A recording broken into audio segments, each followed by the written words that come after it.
이 땅의 자유는 하나님께서 주셨습니다. 그러나 그 자유를 지키기 위해서 수많은 사람들의 피해, 희생, 그리고 눈물의 기도가 있다라고 하는 것을 우리는 생각해야 되는 거예요. 그들의 수고, 헌신, 희생, 기도가 있었기 때문에 그 대가로 우리는 지금 자유롭게 예배할 수 있다라고 하는 겁니다. 지금도 저 북녘 땅에서는 우리의 누리고 있는 이 자유로운 신앙을 누릴 수가 없어요. 그래서 지하에 숨어서 예배하는 사람들을 생각하면 우리는 참 감사할 수밖에 없는 거죠. 그래서 6월은 호국 보훈의 단일인데 정말 우리가 나라를 위해서 헌신하신 그런 분들, 또 신앙을 위해서 정말 자기의 목숨을 내던진 믿음의 그 선배들을 생각하면서 감사하면서 이 6월달을 보낼 수 있기를 바랍니다. 요한복음 15장 13절에는 예수님께서 이렇게 말씀합니다. 사람이 친구를 위하여 자기 목숨을 버리면 이보다 더 큰 사랑이 없다. 이렇게 말씀합니다. 친구를 위해서 자기 목숨을 버리는 사람이 가장 큰 사랑을 한 사람이다. 주님이 이렇게 말씀하시죠. 또 계시록 12장 11절 말씀 보면 우리 형제들이 어린 양의 피와 자기들이 증언하는 말씀으로서 그를 이겼으니 그들은 죽기까지 자기들의 생명을 아끼지 아니하였느니라 말씀합니다. 예수 십자가의 복음을 위해서 그 복음을 증거하기 위해서 죽는 사람들이 있었다라고 하는 거죠. 그런데 그 죽음을 아깝다 하지 않았다라고 하는 거예요. 예수 십자가의 복음을 증거하다가 죽는 것을 아깝지 않게 생각했다라고 하는 것입니다. 그분들의 그 수고와 헌신, 기도, 그것 때문에 지금 우리가 이렇게 평안하게 지금 예배할 수 있는 거예요. 예수님께서 말씀하신 친구를 위하여 자기 목숨을 버리는 사랑, 그 큰 사랑을 하는 사람, 또 예수 그리스도의 십자가의 그 피를 증거하기 위해서 자기 생명을 아끼지 아니한 믿음의 그 형제들, 자매들의 희생과 사랑 때문에 지금 우리가 평안하게 지금 예배할 수 있다라고 하는 것을 생각하면 그분들의 그 희생, 그분들의 그 사랑을 또한 우리가 또 나누고 베풀며 살아가야 된다라고 하는 것들을 우리가 생각해 볼 수 있지 않겠습니까? 그래서 이 6월, 정말 이 6월을 보내면서 우리가 생각해야 될 것이 뭐냐면 그분들의 그 사랑, 복음을 사랑하고 나라를 사랑하고 또한 우리 형제 자매들을 사랑하고 또한 부모 자식들을 사랑하는 그 사랑을 우리가 생각하는 시간들이 되어지길 바랍니다. 그런데 그 큰 사랑을 우리도 할 수 있어야 되는데 그 사랑을 우리가 어떻게 할 수 있을까라고 하는 것을 우리가 생각해 보면서 은혜를 나누고자 합니다. 첫 번째, 생명을 내어주는 사랑이 가장 큰 사랑입니다 라고 하는 거예요. 요한복음 15장 12절 말씀 같이 한번 읽겠습니다. 내 계명은 곧 내가 너희를 사랑한 것 같이 너희도 서로 사랑하라 하는 이것이니라 말씀합니다. 예수님은 우리를 사랑하신다라고 하는 거예요. 그러면서 그 사랑을 너희도 하면서 살아라 라고 하는 거예요. 예수님의 사랑을 받았으니 그 사랑을 너희는 또 하면서 살아라 라고 말씀을 하고 있습니다. 그러면서 요한 1서 3장 16절 말씀 보면 그가 우리를 위하여 목숨을 버리셨으니 우리가 이로써 사랑을 알고 우리도 형제를 위하여 목숨을 버리는 것이 어떡하다라는 거예요? 마땅하다라고 하는 거예요. 우리를 위하여 예수님께서 십자가에 못 박혀 죽으셨다라고 하는 거죠. 그 사랑을 받은 우리는 또한 우리 형제들을 그렇게 사랑하는 것이 마땅하다라고 하는 거예요. 그런데 우리는 생각할 때에, 그렇죠, 형제를 위하여 목숨을 버리는 것이 마땅하다라고 할 때에도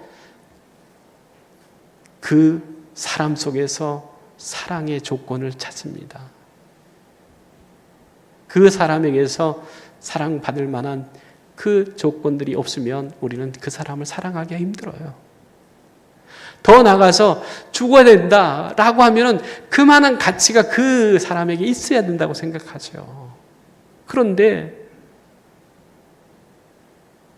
예수님은 어떻게 우리를 사랑하셨는가 라고 하는 것을 로마서 5장 6절 8절에 말씀합니다. 같이 한번 읽겠습니다. 우리가 아직 연약할 때의 기약대로 그리스도께서 경건하지 않는 자를 위하여 죽으셨도다. 거기까지요.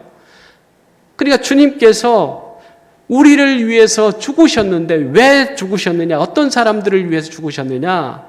경건치 않는 자들을 위해서 죽으셨다고 하는 거예요. 그 예수님께서 그 십자가에 못 박혀서 죽으신 것은 사랑할 만한 그런 자격이 있는 사람들을 위해서 죽은 것도 아니고, 또한 죽음으로써 내가 그 사람을 대신해서 죽을 때에 그 사람을 살릴 만한 가치가 있어서 죽은 것이 아니라고 하는 거예요. 그러면서 의인을 위하여 죽는 자가 쉽지 않고 선인을 위하여 용감히 죽는 자가 혹 있거니와, 우리가 아직 죄인 되었을 때에 그리스도께서 우리를 위하여 죽으심으로 하나님께서 우리에 대한 자기의 사랑을 확증하셨다라고 말씀합니다. 세상 사람들 중에 혹시 의인을 위해서, 선인을 위해서 죽을 자가 있을 수 있어요.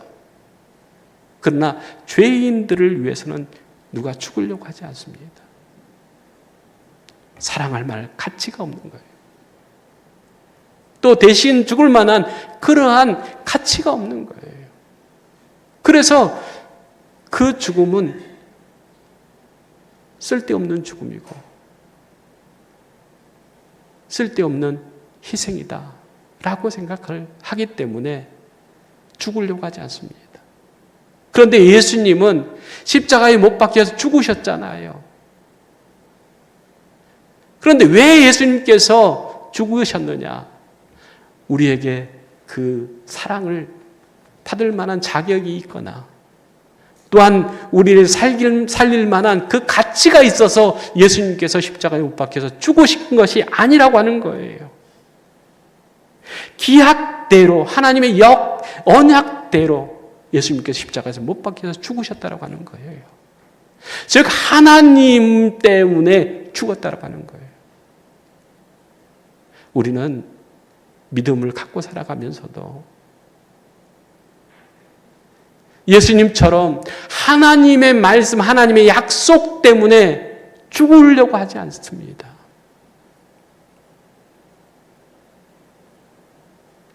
예수님은 십자가에서 못 박혀서 죽으신 이유가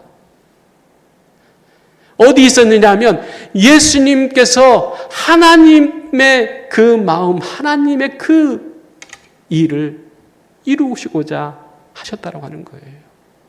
그래서 십자가에 못 박혀서 죽으신 것이 하나님께서 얼마나 우리를 사랑하시는가를 보여주고 드러내는 그러한 것이 십자가 사건입니다.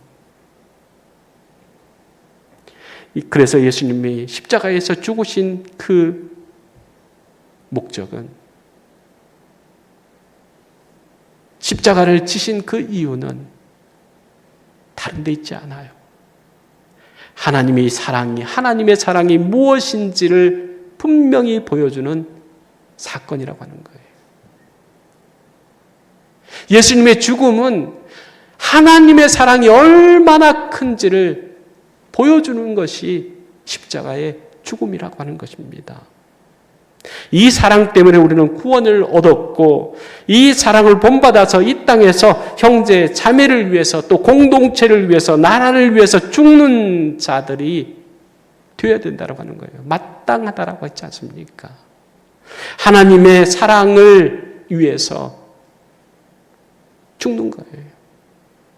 그 사람을 위해서 죽는 것이 아니라 그 사람에게서 가치를 찾는 것이 아니라 그 사람에게서 조건을 찾는 것이 아니라 하나님의 사랑을 우리는 받은 사람으로서 그 사랑을 나누는 것, 그것이 바로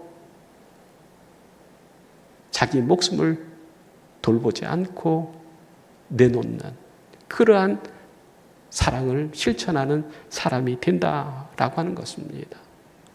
두 번째로는 나라를 위한 희생. 나라를 위한 희생은 성경적인 가치에 있다라고 하는 겁니다. 형제를 위해서, 자매를 위해서, 공동체를 위해서, 나라를 위해서 희생하는 것이 쓸데없는 것이고 무가치한 것이 아니라 하나님의 그 복음의 정신이다 라고 하는 것을 말씀하고 있습니다. 왜냐하면 세상은 하나님께서 다스리는 또 하나님의 정의와 하나님의 공의, 하나님의 그 공동체가 이 땅에 있기 때문에 그렇다고 하는 거예요. 즉 우리가 생각하는 영적인 세계만 하나님의 세계가 아니라 이 땅이 바로 하나님의 그 다스림이, 하나님의 그 역사가 이루어지는 곳이 되도록 우리 믿는 사람들이 그렇게 살아가야 된다고 하는 겁니다. 예수님께서 이 땅에 오신 목적도 그거예요. 하나님의 뜻이 이 땅에 이루어지도록 하기 위함이 아닙니까? 하나님의 사랑이 이 땅에 이루어져서 그 사랑으로 인해서 죄인들이 다시 구원을 얻는 그러한 역사가 시작된 것 아니겠습니까? 그래서 우리가 정말로 하나님의 뜻, 하나님의 공의, 하나님의 정의가 살아 역사하는 곳을 만드는 것이 우리의 사명이다라고 하는 거예요. 그래서 교회도 마찬가지고 가정도 마찬가지고 나라도 마찬가지. 그래서 하나님의 뜻이 이 땅에 이곳에 이루어지도록 살아가는 책임이 우리에게 있다라고 하는 것을 성경은 말씀하고 있습니다. 잠언 14장 34절 말씀입니다. 같이 읽습니다. 공의는 나라를 영화롭게 하고 죄는 백성을 욕되게 하느니라 말씀입니다. 공의는 나라를 어떻게 한다고요? 영화롭게 한다고 하는 거예요. 근데 우리가 공의라고 하는 것을 개념을 우리가 좀 생각해야 되는 게 뭐냐면 이 공의라고 하는 것이 뭔가라고 하는 것을 정확하게 알아야 하나님의 공의, 그 공의가 영광스럽게 한다고 하는 거잖아요. 모든 것을. 나라도 가정도 하나님의 공의가 살았을 때에 영광스러워진다고 하는 겁니다. 그런데 그 공의가 뭐냐? 한자로 보면은 공정할 공자에 오를 의자를 쓰고 있어요. 이것은 사사로운 그런 의가 아니라고 하는 겁니다. 사사로운 것은 뭐냐면 나하고 친하니까 내가 아는 사람이니까 조금 봐주는 것, 이것은 공의입니까? 아닙니까? 그건 공의가 아니에요. 모든 사람이 그렇지 생각하는 것이 공의예요. 더 나아가서 하나님께서 정말 인정하시는 하나님께서 그래, 맞아. 그게 공의라고 하는 거예요. 또 우리가 잘 사용하는 게 정의이지 않습니까? 하나님은 정의로우신 분이십니다. 그런데 이것도 바를 정자를 써요. 바를 정자에 오를 의자를 쓰는데 바를 정자를 좀 이렇게 들여다보면요. 한 일자 밑에 그칠 지자를 써요. 그게 바르다는 거예요. 즉 말해서 우리가 서서 하늘을 쳐다보는 것이 뭐냐면 정의라고 하는 거예요. 하나님을 바라보는 것이 바른 삶이라고 하는 거예요. 그런데 우리는 생각할 때 정의 그러면은 막연하게 생각하죠. 바르게 사는 것. 근데 바른 게 뭐냐 할 때는 몰라요. 그런데 바른 것이 뭐냐? 우리가 서서 하나님을 바라보는 것이 바른 것이다라고 하는 거예요. 어떤 것이 바른 거라고요? 하나님을 바라보는 것. 내가 서서 뭘 하는 것이 아니라 하나님 앞에 내가 서서 하나님을 바라보는 것이 정의라고 하는 것이에요. 또 공평이라고 하는 뭐 이제 오늘 보면 공평이라는 것이 뭐냐? 공평이 뭘 것 같아요? 즉 말해서 있는 사람 거 뺏어가지고 없는 사람 나눠주는 것이 그게 공평이라고 생각해요. 그게 공산주의예요. 그래서 공동 생산하고 공동 분배한다. 잘 사는 사람도 없고 못 사는 사람도 없고 더 가진 사람도 없고 덜 가진 사람도 없이 공평하게 나누자라고 하는 것이 공산주의예요. 그런데 하나님의 공평은 그게 아니에요. 하나님의 공평은 갈라디아서 6장 7절 말씀과 같이 심는 대로 거두게 하시는 것이 뭐냐면 하나님의 공평이라고 하는 거예요. 즉 예수님께서 달란트 비유를 하시잖아요. 그런데 5달란트 받은 사람이 열심히 장사해가지고 5달란트를 남겼어요. 2달란트 받은 사람도 그렇게 했어요. 그런데 1달란트 받은 사람은 땅에 묻어놨다가 가져왔잖아요. 그러면 공산주의 사상에 근거하면 10달란트 너도 가져와. 너도 5달란트 너도 가져와. 그리고 1달란트 너도 가져와. 그래서 똑같이 가져가. 이게 뭐냐면 공평이라고 우리는 오해를 해요. 그런데 하나님의 공평은 뭐예요? 더 심는 자가 더 가져가는 거예요.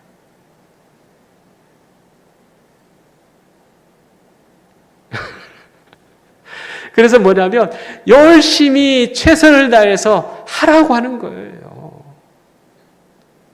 그래서 노력한 만큼 대가를 받는 것이 그게 공평이에요. 그게 민주주의지 않습니까? 그래서 정말 우리가 하나님 앞에서 공의, 하나님 앞에서 정의, 하나님 앞에서 공평이 무엇인가를 분명히 알아야 되는 것이 뭐냐면 하나님의 사람들의 그 삶이잖아요.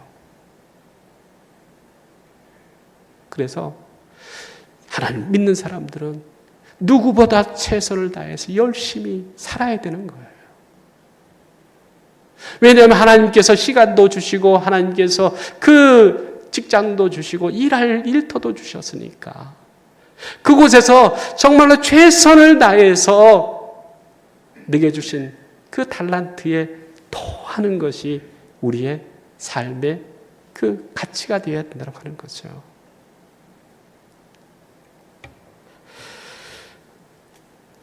그러므로 미가서 6장 8절 말씀입니다. 같이 한번 읽겠습니다. 사람아 주께서 선한 것이 무엇임을 내게 보이셨으니 구하는 것은 오직 정의를 행하며 인자를 사랑하며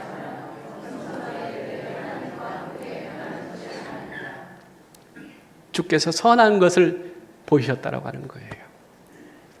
선한 것이 뭐냐? 세상적인 그 개념에서 보면은 착하게 사는 것, 그게 선한 것이라고 생각해요. 그것이 아름다운 일이라고 생각해요. 그런데 주님께서 보여주신 선한 것이 뭐냐? 그것은 하나님과 같이 함께 행하는 것이 선이라고 하는 거예요. 무엇이 선이라고요? 하나님과 함께 행하는 것. 그것이 선이라고 하는 거예요. 아무리 착한 일을 했다고 할지라도 하나님과 함께하는 그 삶으로 하지 않으면 그건 하나님이 인정하시는 선이 아니라고 하는 거예요. 내가 정말로 하나님과 함께하면서 살아가는 것, 그것이 선이 되어진다고 하는 말씀입니다. 왜 그러한 모습을, 그러한 삶을 살아가도록 하느냐? 하나님과 함께하면 거기에는 열매가 있잖아요. 열매가 그냥 맺어지는 게 아니에요. 포도나무에 붙어 있으니까 열매 맺는 거예요. 이게 아름다움이에요. 이게 선이라고 하는 거예요.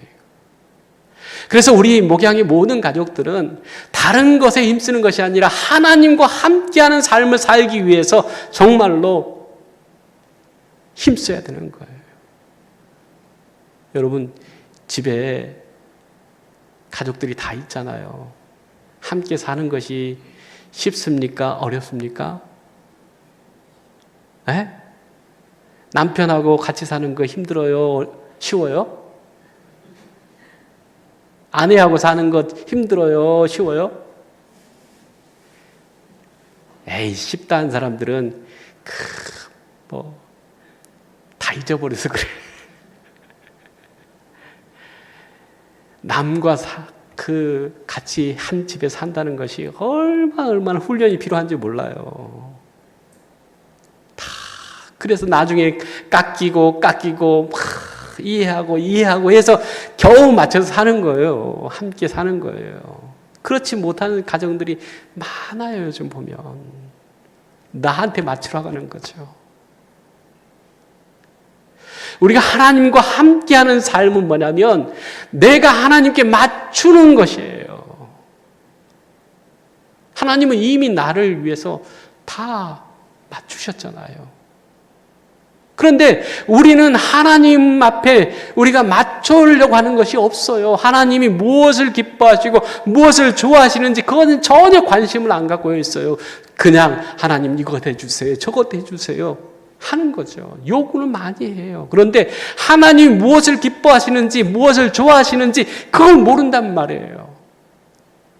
남편의 사랑을, 아내의 사랑을 받는 사람들은 뭐냐면 남편이 무엇을 좋아하는지, 무슨 반찬 좋아하는지, 언제 좋아하는지 이것을 잘 아는 사람이 지혜로운 사람이에요. 그 사람이 함께하는 기쁨을 누리는 사람이에요. 그런데 그거는 관심이 없고 나한테 다 맞춰. 나는 공주니까, 나는 왕자니까. 그렇게 살아요. 그럼 나중에는 같이 할 수 없어요. 동행하기 위해서는, 같이 하기 위해서는 뭐 해야 돼요? 뭘 해야 돼요? 맞춰야 되는 거예요. 하나님께 내가 정말로 맞춰야 되는 거예요. 하나님이 무엇을 기뻐하시는지, 무엇을 좋아하시는지, 그것을 관심을 갖고 살아가는 사람이 신앙생활 잘하는 사람이에요. 그래서 함께 하는 것, 내 하나님과 함께 행하는 것이 가장 아름다운 일이다. 가장 선한 일이다. 그렇게 말씀하고 있습니다. 그러므로 하나님의 나라, 하나님의 백성들, 그 마음을 기쁘게 하고 그 사람들을 좋게 여기는, 좋게 해주는 것이, 좋게 하는 것이 우리의 선이 된다라고 하는 걸 아는 거예요. 그래서 나를 돌아보지 않고 형제, 자매, 자녀, 이웃을 위해서 자기 목숨을 던지는 거예요. 목숨이, 생명이 귀하지 않아서가 아니라 정말로 그 가치를, 생명의 가치를 어디다 두느냐, 내게 두느냐, 아니면 하나님께 두고, 또한 우리 형제 자매들에게 주고, 또한 자녀들에게 주고, 또한 사랑하는 가족의 나라에 두고 살아가느냐 라고 하는 거예요. 하나님을 기쁘시게 하는 사람, 하나님을 영화롭게 하는 그런 삶을 우리가 살아가야 될 줄로 믿습니다. 이게 우리의 가치가 돼야 돼요. 이게 성경적인 가치라고 하는 거예요. 우리의 삶의 가치. 마지막 세 번째로는 희생을 기억하고 본받는 것이 성경적인 책임이다라고 하는 거예요. 세상에는 책임 없는 사람을 좋아하지 않아요. 그런데 세상의 사람들은 다 책임지려고 하지 않아요. 무슨 일이 생기면은 그걸 책임진 사람이 없어요. 그런데 성경은 분명히 말씀하고 있습니다. 너는 책임 있는 삶을 살아야 돼. 그런데 그 책임 있는 삶을 살아가기 위해서는 어떤 것을 해야 되냐? 기억하고 생각하는 사람이 되어야 된다고 하는 거예요. 신명기 15장 15절 말씀입니다. 같이 읽습니다. 너는 애굽 땅에서 종되었던 것과 내 하나님 여호와께서 너를 속량하셨음을 기억하라. 뭐라고요? 내가 속량받은 사람인 것을 기억하라고 하는 거예요. 이스라엘에게 하나님을 기억하는데 네가 애굽 땅에서 종이었던 것을 기억하라고 하는 거예요. 거기에서 속량해 주셨다. 누가요? 하나님이요. 하나님을 그렇게 기억하라고 하는 거예요. 또 누가복음 22장 19절에서 20절 말씀 보면 이것은 너희를 위하여 주는 내 몸이라 너희가 이를 행하여 나를 기념하라 말씀하고 계십니다. 하나님은 구약에 너희들은 애굽 땅에서 종되었던 사람들인데 내가 너희를 불쌍히 여기고 구원해서 가나안 땅에 들여 살게 한 그 하나님을 너희는 기억해야 되고 예수님은 십자가에 못 박혀 죽으신 그 예수님을 너희는 생각하고 기념해야 된다고 하는 거예요. 그것을 생각하고 기억하는 사람은 뭐냐면 책임 있는 삶을 살아갈 수 있어요. 우리 자녀들도 그렇죠. 부모들은 자기 자녀들을 어떻게 생각해요? 내가 책임져야 되는 대상으로 생각을 해요. 근데 자녀들은 부모를 어떻게 해요? 책임져야 되는 대상으로 생각을 안 해요. 거기에 큰 차이가 있어요. 그런데 생각하고 기억해야 돼요. 뭘요? 기저귀 찼던 때. 어떤 권사님이 그러시더라고요. 엄마 생각하면 좋은 게 하나도 없대. 근데 딱 한 가지 있대.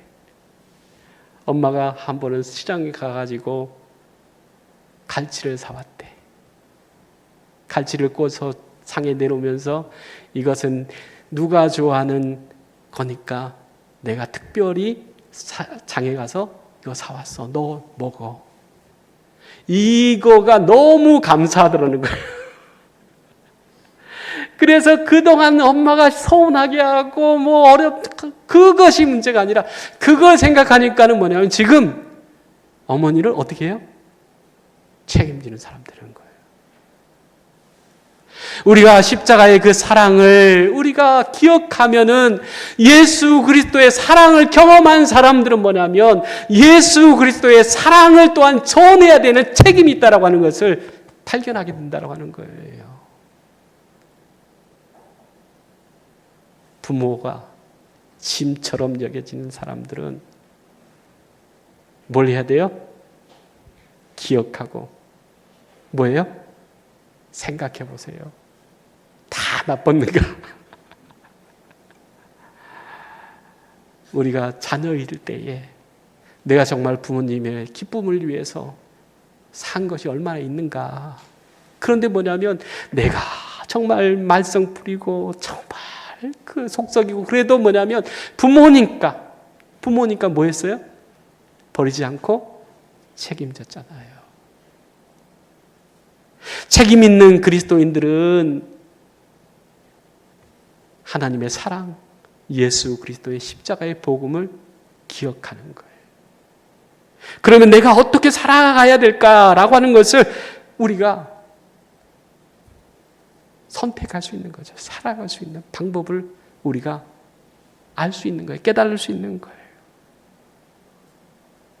그래서 요한복음 13장 34절 35절 말씀입니다. 같이 한번 읽겠습니다. 새 계명을 너에게 주노니 서로 사랑하라. 내가 너희를 사랑한 것 같이 너희도 서로 사랑하라 말씀합니다. 예수님께서 내가 너를 어떻게 사랑하는지 그 사랑을 기억하고 너도 그 사랑을 어떻게 하라고요? 실천하면서 그 사랑을 가지고 살아라 라고 하는 거예요. 예배가 무엇입니까? 예배가 뭐예요? 하나님의 사랑을 경험하는 거예요. 이 자리에 왜 나와 있어요? 하나님의 사랑을 경험하기 위해서. 하나님이 어떻게 우리를 사랑하시는지, 그 사랑 때문에 하나님께서 무엇을 하셨는지 그것을 우리는 기억하고 생각하고 이 자리에 있는 거예요. 그리고 또한 그 사랑, 하나님의 그 사랑을 우리는 경험하기 위해서 이 자리에 나와 있다라고 하는 거예요. 그래서 이 자리에서 우리가 예배하면서 느껴야 되는 것이 뭐냐면 하나님의 사랑을 내가 받고 있구나. 아멘. 이 자리는 다른 것이 아니에요. 하나님께서 나를 사랑하신다라고 하는 그 사랑을 느끼는 거예요. 경험하는 거예요. 또한 그 사랑을 우리가 고백하는 거예요. 하나님의 사랑을 알고 하나님의 사랑을 경험한 사람들은 하나님을 사랑하는 고백을 하는 것이 이 시간이라고 하는 거예요. 예배는 같이 한번 따라 주십시다. 예배는 하나님의 사랑을 경험하고 그 사랑에 감사하면서 우리의 사랑을 하나님께 고백하는 시간이다. 이게 예배 시간이 되어야 되는 거예요. 여러분 전도해 보셨죠? 전도 왜 합니까? 전도 왜 하세요? 모르니까 안 하지. 전도는 뭐냐면 하나님의 사랑을 전하는 거예요. 전도지에 뭐가 써 있어요? 하나님의 사랑이 써 있잖아요. 그 사랑을 전하러 가는 것이에요. 그건 사랑 때문이에요. 그런데 전도지 어떻게 받든가요? 사랑으로 받지 않아요. 사랑으로 받는 사람들은 다 교회에 나와요. 그런데 사랑으로 받지 않기 때문에 그것을 쓰레기로 보는 거예요. 그래서 받아가지고 바로 어떻게 합니까? 버려버려요. 그 사람들한테 얘기하세요. 지금 그것이 버리는 것이 뭔 줄 아세요? 지금 버리는 것이 뭔지 아세요? 뭐예요? 사랑입니다. 당신은 지금 뭘 버렸어요? 사랑을 버리는 거예요. 하나님의 사랑을 버린 거고 하나님의 사랑을 가지고 지금 당신을 만나는 사람의 사랑을 버리는 거예요. 우리는 그 사랑을 전하면서 나누면서 사는 거예요. 예수님께서 말씀하신 사랑은 감정이 아닙니다. 그것은 예수님의 사랑은 사명이라고 하는 거예요. 너희도 그와 같이 행하라. 사랑하라라고 하는 그 말씀을 우리는 명령으로 들을 수 있기를 원합니다. 사랑해도 되고 사랑 안 해도 되고 이게 아니에요. 사랑받을 만한 조건이 있어서 사랑하는 것이 아니고 사랑받을 만한 가치가 있어서 사랑을 하는 것이 아니라 하나님의 사랑은 무조건적인 사랑이었잖아요. 죄인 되었을 때에 우리가 정말 하나님과 원수 되었을 때에 우리를 위해서 십자가에 못 박혀서 죽으신 그 예수님은 하나님의 사랑이 무엇인가를 보여주기 위해서 십자가에 올라가신 분이에요. 그러면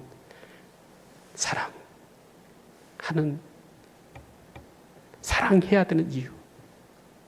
우리 교회 안에서, 가정 안에서, 우리 나라 안에서 예수님의 사랑으로, 하나님의 사랑으로 사랑한다라고 하는 사람들은 뭐냐면 조건 보지 말고 또한 가치를 따지지 않고 사랑하는 것이 마땅하다라고 하는 것을 깨달을 수 있기를 원합니다. 예수님의 사랑은 선택이 아니에요. 하나님의 사랑은 선택이 아니에요. 하나님의 사랑은 무조건적인 사랑인 줄로 믿습니다. 그래서 빌립보서 2장 3절 4절 말씀입니다. 이렇게 말씀합니다. 같이 한번 읽겠습니다. 아무 일이든지 다툼이나 허용을 하지 말고 오직 겸손한 마음으로 각각 자기보다 남을 낮게 여기고 각각 자기 일을 돌볼 뿐더러 또한 각각 다른 사람들의 일을 돌아보아 나의 기쁨을 충만하게 하라 라고 하는 거예요. 하나님의 기쁨은 어디 있느냐? 다른 사람을 낮게 여기고 자기 일을 할 뿐 아니라 다른 사람들의 일을 돌봐주는 것, 이것이 뭐냐면 하나님의 기쁨이라고 하는 거예요.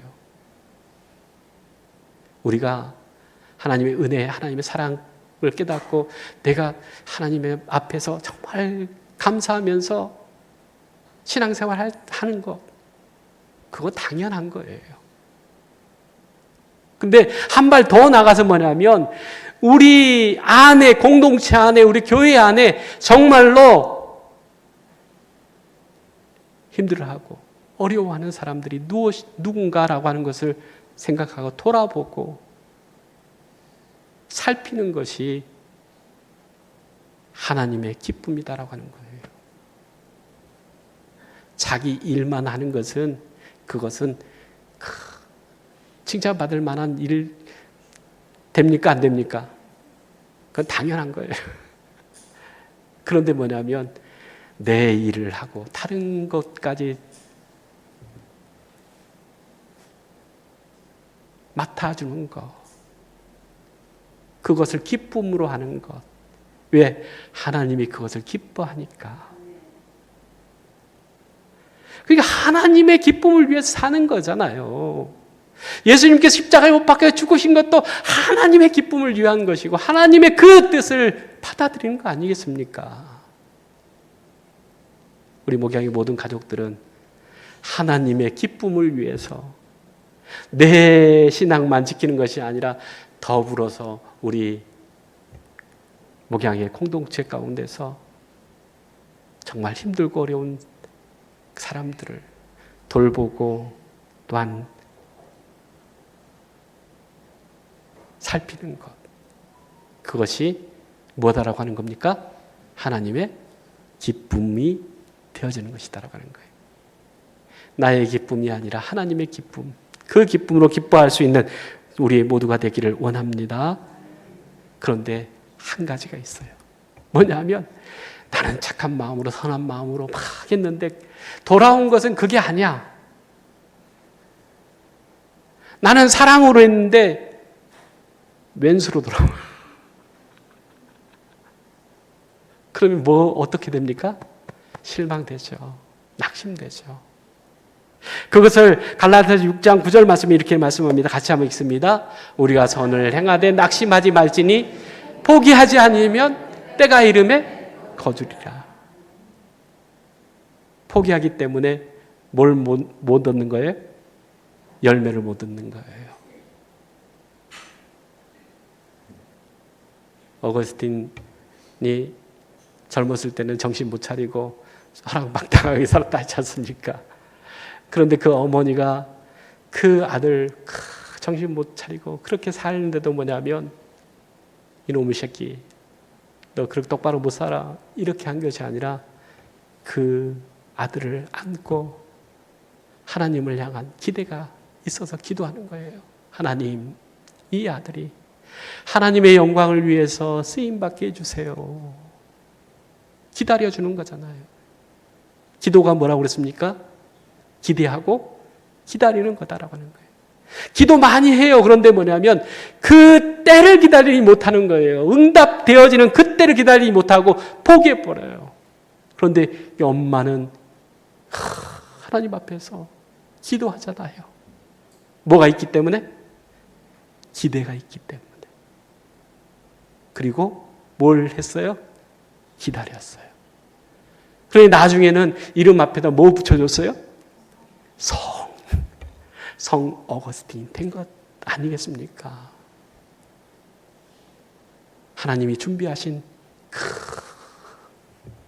큰 열매들이 있어요. 그런데 그 열매를 받지 못하는 것은 내가 낙심하고 포기하고 말았기 때문이라고 하는 거예요. 하나님의 은혜 가운데서 하나님의 선한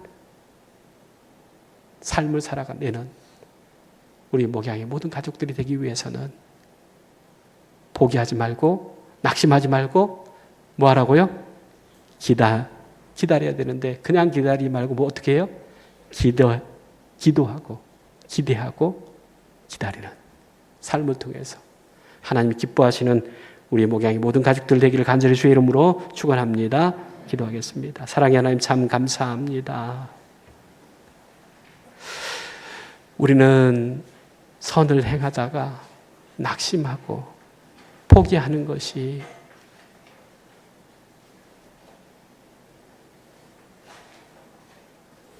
하나님의 때를 기다리지 못한 믿음 때문이다 라고 하는 것을 우리가 말씀을 통해서 보았습니다. 하나님께서는 우리는 절대 포기하지 않으신 분임을 우리가 기억하면서 하나님의 사랑을 믿고 그 사랑을 나누며 실천하며 행하며 살아가는 삶 속에서 하나님께서 가장 좋은 것, 아름다운 것으로 준비하신 열매들을 먹고 그 열매로 풍성한 삶을 살아가는 우리 모든 목양의 가족들 되게 하여 주시옵소서. 예수님의 이름으로 기도리옵나이다.